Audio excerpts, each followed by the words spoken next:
Welcome to an in-person edition of the All 32 pod here at the Scouting Combine in Indianapolis. Mike Giardi alongside Will Parkinson, as always. And as always, CLNS, this podcast brought to you by Prize Picks, our exclusive daily fantasy partner of the CLNS Media Network. A lot of stuff going on, including talking to Mike Vrabel, not only once but twice. He held his podium session at about 10:15 in the morning Indianapolis time and then met with Boston reporters again about a half an hour later. Will, first thing that jumps out to me is him talking about free agency, which is obviously coming very soon, and the Patriots have more money than anyone else to spend in free agency. And he said, look, the very nature of free agency is that you end up overspending on guys. That's what happens. So when you see some outrageous contract for a guy that you might look at as a B-level player, this is what happens. Yeah, he talked a lot about it and was pretty openly honest, I felt like. It's like, hey, there's three tiers of free agency. There's the top of the market guys, and you're going to have to overpay, and we know that. And he wasn't necessarily saying they're going to overpay, but he was just the nature of free agency is anybody that's a free agent at this point, you're either paying for the back half of their career and maybe going to overpay at the end of the contract or probably overpay for a guy who you're hoping is going to be that guy for you. And then, the mid-market money, and then he's like, there'd be opportunities for lower market guys that you can kind of capitalize on. So I thought that was, to be honest with you, pretty transparent, and you don't really hear that too often. And I felt like Vrabel, to his credit, today was very much like, this is how it is. Right. We want to win football games. Our job is to win football games. He's like, I was hired here to win championships. I was not hired here for a long rebuild. That's this slow thing. He's like, we're going to do it the right way, but most importantly is I need to win football games. And I think that was, again, transparent to give him his credit. I thought that was awesome. Well, 2 straight seasons of 4-13 under 2 different regimes. And look, the roster, as we've talked about a million times, they need a lot of players. It needs a lot of help. But elevated coaching should help the guys that are currently on the roster and maybe some of the younger players. And then obviously having all the money that they do, you're going to be able to spend in free agency. And again, like he talked about, look, there's these guys up at the top. He goes, but you're not the only team bidding for them. So you're not going to get all those guys. And some of those guys like T. Higgins may not even get to free agency. So you have that part of it. When he was talking about the opportunity, I thought it was interesting too. He's like, well, there might be 3 or 4 guys that play the same position that you like. And that's when it becomes, well, he wants this and this guy wants that. And they're about the same graded player. So maybe we'll take the cheaper player, the easier one to sign, because we think they're the same type of player. But you're right, it was very transparent. I think it was a great message to the fans who have grown tired of this is 5 years now of post-Tom Brady life. And like, you want a real answer. Yeah, sometimes. When are we going to be good is sort of and he's like, look, we're going to be as good as soon as we possibly can be. But again, you just have to look at it from the big picture. And I know people point to the rapid turnaround of, say, Houston, or last year was Washington making the big jump. And it's like, okay, but some of those things are in a vacuum. And could you be that team? Could you catch lightning in a bottle? You could. But again, I keep coming back to a roster and I say there's 25 or 26 guys that I'd want to go forward with. That means there's 26 or 27 guys that you got to flip out, and that's a hard thing to do. Yeah, no, one other thing he mentioned too is like, this is all about Drake May. It's all about building around him, building the trenches. He talks about a lot of edge play. He highlighted nickel as an extremely important position, kind of going forward in the modern day NFL of guys that can cover, guys that can tackle, and things like that. So I just felt like he kind of gave you the pathway of they're going to address the trenches heavily. And this is not stuff that anybody doesn't know, but it was good to, again, hear him say the trenches are super important. We need to address the offensive line. We have to address the edge position. Like, that was pretty quite clear. He mentioned it like 7 times. It was like edge players, edge players, edge players.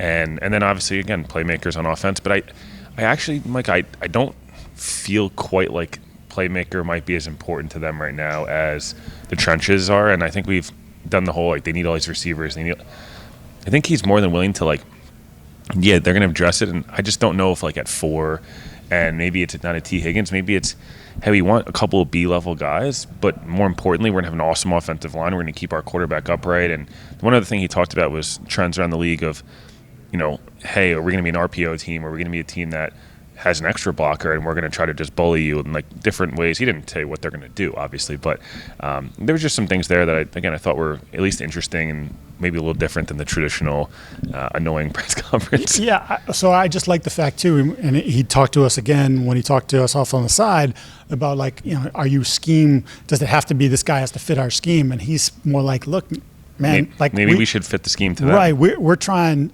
He said, look at my coordinators. Look at Terrell, it's his first year DC, but he's coached around the league a lot, and he was with Mike in Tennessee. And look at Josh, and Josh won with this quarterback, and like able to craft offenses for different guys. Like, you have to fit what you do to the skill set of players. And look, as you build the learning thing, what they do well, and what they don't do well, not focusing on what they don't, trying to highlight what they do. Which is one of the things that we used to praise Belichick for. Like, hey, he used to say it, Bill, tell me what he can do. Not what he can't. And then we'll figure out what he can't do, and then we'll try to minimize how many times he has to do the thing that he can't do. Make the opposition focus on what they're not good at. Hey, they don't want to run the football. We're going to make you run the football for 60 minutes and beat us. The one other thing he mentioned, Mike, that I don't think it wasn't super important, but again, it was just like, I guess, noteworthy, was talking about the staff and how he was in communication with Josh all year, and would have been open to here in Cleveland if something had opened there. One other thing he mentioned was the size of his staff and looking for really good quality control guys and different things where he can kind of grow his staff and develop. So, and just with a new staff, you always like to see smaller or larger staffs around the league. There's different organizations that believe different things. It seems like Mike wants to have a bigger staff, but not redundant positions and not too many guys sitting around, I think he said. Yeah, so that's his exact term. Not too many guys sitting around, but he did mention, like, hey, look, the practice squad has increased in size, obviously. You need more guys. Yeah, so you just need more guys. If you want to coach those players, you need more guys. Just quickly on Terrell Williams, I asked him, is Terrell going to call the defense? Because there's been some rumors and speculation that maybe Mike himself will do it, and he said that's the plan, that Terrell will do it. I'm sure Mike will have a hand in it. You're going to plant the punch in the face. Right, but that's the plan. And look, having talked to many people that have come across Terrell, they felt like this was long overdue for him. Yeah. So I think it's a great opportunity for him, but you never know how the first-year defensive coordinator is going to take. At least having Mike, having done it before and been a head coach before and being specialized on the defensive side of the ball, gives them that cushion, if you will, if things don't go properly. You folks know how I feel about Prize Picks. Great sponsor for us, and this is the way to get involved. Real money sports action, over 10 million members, billions of dollars in award winnings. Prize Picks has made daily fantasy sports accessible to all. Pick more or less on at least 2 players for a shot to win up to 1,000 times your cash. You got that? 1,000 times your cash? You can do it with as many as 6 players, depending on how industrious you are, how good and how confident you are. Obviously, NBA, NHL going strong right now. Do you think Steph Curry's going to go nuts in a game and hit more than 3.5 3-pointers in a game, which generally he does, or 4.5? Like, you hit that, you hit something else, and you're winning money.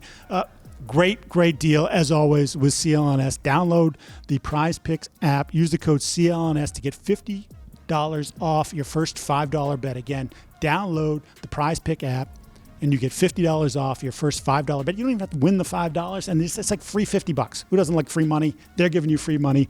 You are in on Tennessee. Mike Borgonzi, the new general manager there. They have the number 1 overall pick. It feels like, and you tell me, that pick is very much up for sale. Yeah, that pick is. It feels like it's Abdul Carter. Feels like, hey, like he's the best player, and him or Travis Hunter, and maybe they just end up doing it. Right, and then it's like, hey, you know what? Let's get a foundational guy, corner or edge, and we'll build some through free agency. Maybe they go get a Sam Darnold and free agency, and it changes things because again, they won't need the quarterback. Right. But it's a new regime, but it's only a new front office regime, so they might view things differently than maybe what Brian Callahan does. And it's, hey, we're going to try to come together and figure out what we both as a shared vision. But maybe we don't want to go get the quarterback this year. Maybe we want to get pass rusher, and if we don't. It feels like that pick's up for sale. It feels like, hey, we're not in love with these quarterbacks. If one of you are, if it's the Jets, if it's the Raiders, it's the Giants, those are the teams to me that come to mind that don't have a quarterback at the moment or in that top 7. Mm-hmm. It's more feasible they could move up. Those are the teams to me, I think, that depending on price, and again, we don't know yet really. You kind of speculate of different draft trades you've seen and guys move. I don't think we'll ever see the Bryce Young deal for that type of guy. But I think something similar, maybe what trade up for Goff and Wentz and these different. Like I think that's maybe more of the nature of what we could see trading up to 1. Yeah. So the sense I get from Tennessee is that after trying to cobble together the roster that we talked about and it couldn't make sense not of, very good. Like, it's not good. It's old.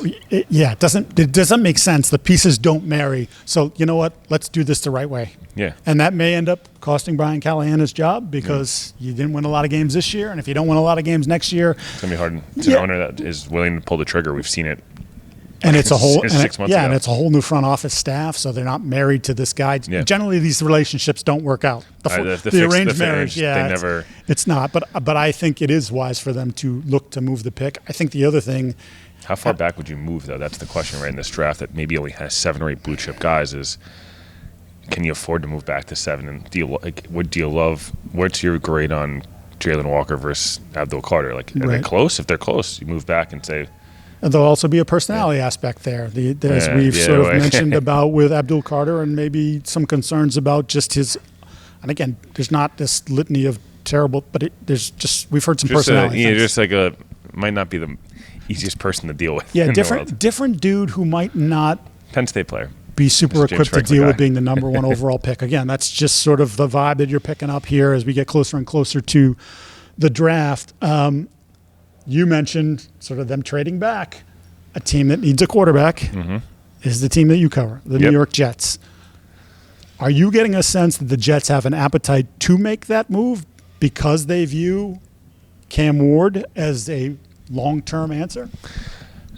I think there's certainly the appetite to win and win now is very much still a thing. Like, I think they're going to try to build it the right way. They want to get the right 53 in the building and all that stuff, all the cliche terms, they're all true, right? We just had to move on from Rodgers. But their owner wants to host a home playoff game. They have not done it since 2002. They want to make the playoffs.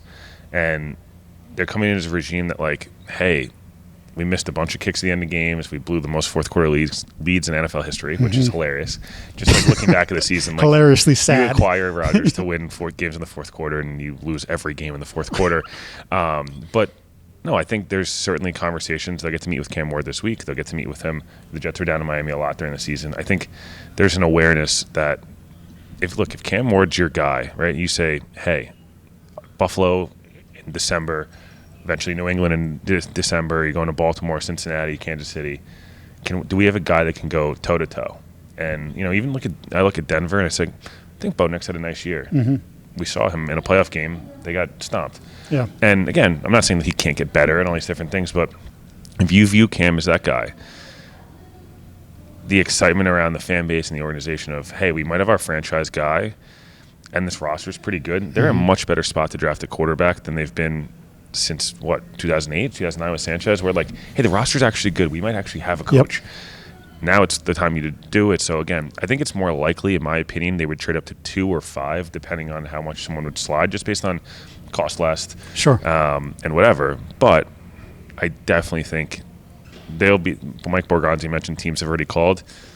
I'd be shocked if they haven't called. I think that would be actually pretty stupid to not at least check. Yeah.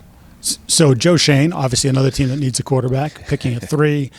He was asked about Cam Ward, and I thought this was interesting. He didn't want to get into it, but he's like, we haven't spent any time around Cam Ward. I think that's going to be the key. And that was Cam had dabbled with the Senior Bowl idea, right? And there are a lot of teams that wanted Cam Ward to be at the Senior Bowl. So they could have those picking first. Yes, so they could have those conversations, and Cam Ward said, I'm not going, after sort of teasing that he would. And that has created this sort of air of uncertainty about him. With all these quarterbacks, it's not saying that they're bad people, and it's not saying that all these different things. I think people jump to like, oh, you must think they're a bad guy. I don't think they're a bad guy. They could be getting bad advice. I think that teams pay attention to everything. What are you wearing? How do you speak? Right. You sit like it's the little things that you think don't matter.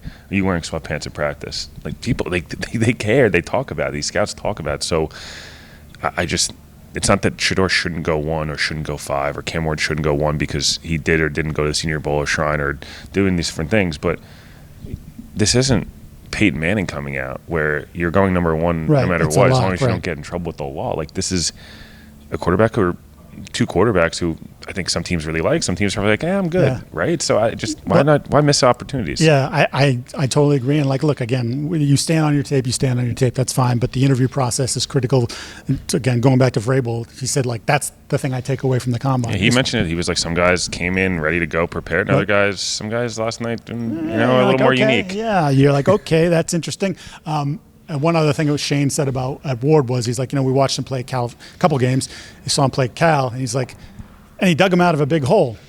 He put him in the big hole. He got him in the big hole. But he was capable of getting him out. And that's the sort of talent that he does have. Like, you see it. There's an electricity him and to his Shador game. are very different players. Yes. Shador is more, I've comped him to Jared Goff. I will continue to comp him to Jared Goff, where could be a Pro Bowl-ish level guy. I mean, the Pro Bowl doesn't matter. Mac Jones is a Pro Bowl but like a real Pro Bowl guy. Yeah, but like not a Mac Jones Pro Bowl. You could win the division probably. You're a good regular season quarterback. In the biggest moments, are you able to take it over? Maybe, maybe not, and generally not, right? So, whereas Cam, I think the floor is a little lower. I think there's turnovers to be had in this game, but he's a sick athlete with an awesome arm, and as he mentioned, he might put you in a hole, but he can also dig you out, and we've seen quarterbacks like that be really successful, obviously, in the league. You've got a press conference to go to, but real quick, 1 minute, Matthew Stafford, and clearly wanting $50+ million a year, and the Rams basically saying, "Go." Yeah, I think Diana said, go 2 see. for 110 is what he's searching for. I think the Rams are like, "Go see if you can get that," because I don't think we want to pay it at 37. So I don't blame them.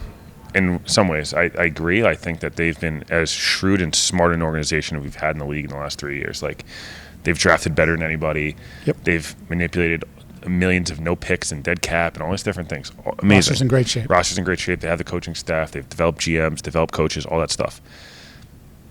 I think they could win a title next year. I know. And unless your plan is Rodgers, which feels like that's what you could pivot to, although the offense makes no sense. So we'll hit on that next week or later this week. But the other one is Darnold. And then what I talked about on last show, like, if that's your pivot, we're going to get younger, we're going to get a little cheaper, we're going to add that money to the offensive line or another playmaker, we're going to get Devontae.